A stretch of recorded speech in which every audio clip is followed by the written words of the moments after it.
Thanks, Ron.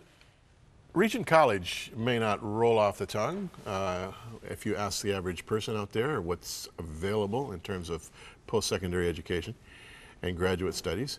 But Regent has been around for several years now on the campus of University of British Columbia. It's not only well established, but a very, very effective and powerful institution of higher learning. And I was given the opportunity recently to highlight Regent, and I said, absolutely, let's do it. And so Paul Williams, who is the academic dean at Regent, has come our way to talk about it. Welcome, Paul. Thanks, Jim. Now, first of all, you're a Brit. You've been in Canada for 6 years. How are you finding it? I'm enjoying it very much. It's been a bit of a culture shock, but British Columbia is a beautiful place, and Vancouver's a fabulous place to live. So, oh, absolutely. Yeah. It's one of the most beautiful cities in the world.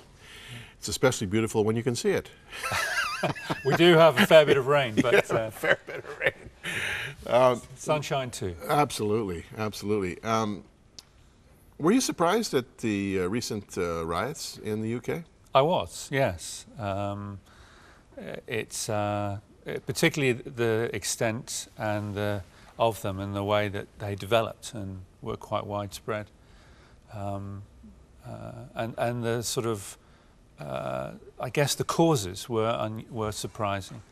So we've had riots related to race on occasion in the past, but these seem to be different. And it's interesting that within days there were 1,500 and counting people who were arrested and charged, whereas with the riots in Vancouver around the Stanley Cup final, there has yet to be, I think, anyone charged. It's kind of a different way of approaching things. I don't know what's going on there, but nevertheless, it's amazing how quickly a culture can be consumed with violence. Yes. Yeah. Now, speaking of that, and I do want to get into Regent in a minute, the world seems to be in turmoil right now, and not the least reason being the economic climate. Now, you're an economist, yes, Oxford trained. As you look at what's happening out there, again, are you surprised, or is this something that we should have expected? It's a problem in terms of the global financial crisis and all of the economic fallout that's followed. It's a problem that's been growing for a long time.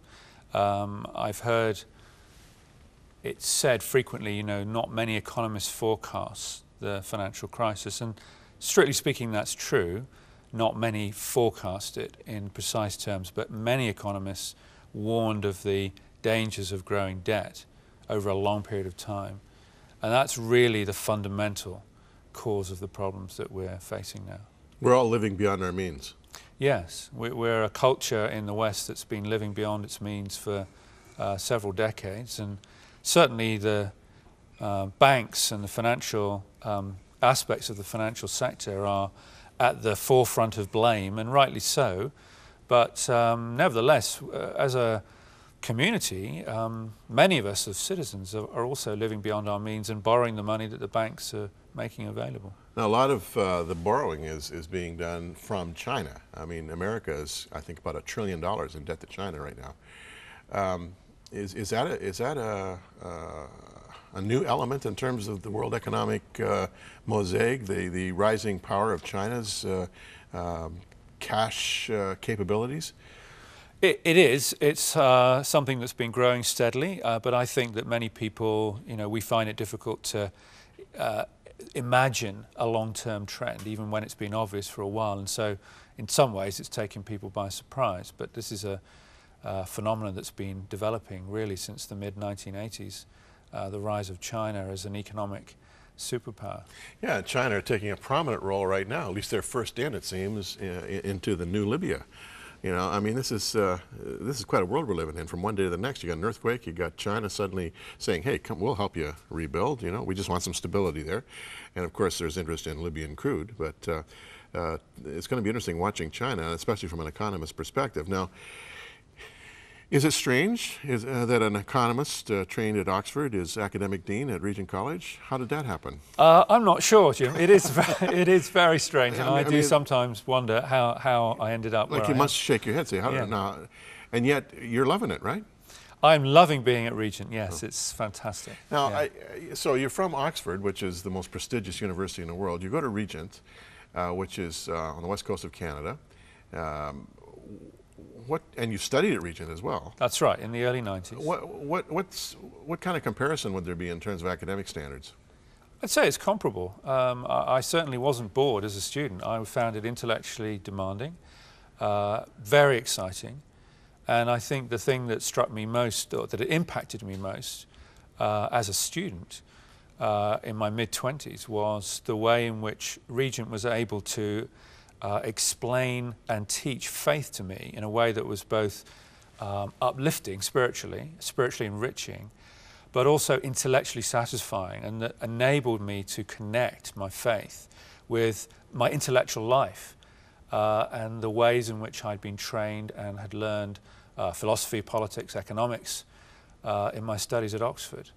And that was why I'd gone to Regent. I wanted to be able to think as a Christian, as well as I'd been taught to think in a secular context. In terms of Regent's signature out there in the world, would it be this melding of the intellectual challenges of life with the faith challenges of life? I mean, would it see itself as a Christian institution? Absolutely, yes. Very much standing in the evangelical tradition. Yeah. There are three real founding elements to Regent College. One is trans-denominationalism.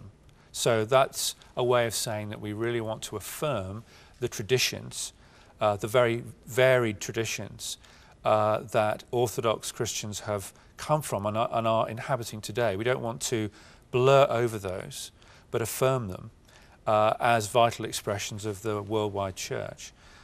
Secondly, that we want to really affirm the whole gospel for the whole people of God. And that's been a real important foundation for Regent College. And that's why there's such an emphasis on faith in the arts or in the marketplace or in politics or law, healthcare, as well as a real heart for training and equipping pastors, people for overseas mission, and people to go into academia. And then I guess our third foundational element is that we are affiliated to the University of British Columbia. And that's really another way of saying that we believe Christianity needs to be at the center of the major institutions of Western culture again, in ways that it has been before. Some ways that perhaps we don't want to be there like we were before. Now, for the sake of students and or parents of students who are watching this with interest, what are the streams of study and or degrees that you offer? Well, we offer a range there. It's a graduate program, so we take students who have an undergraduate degree in any discipline, and we also take mature students who haven't been able to study at a university.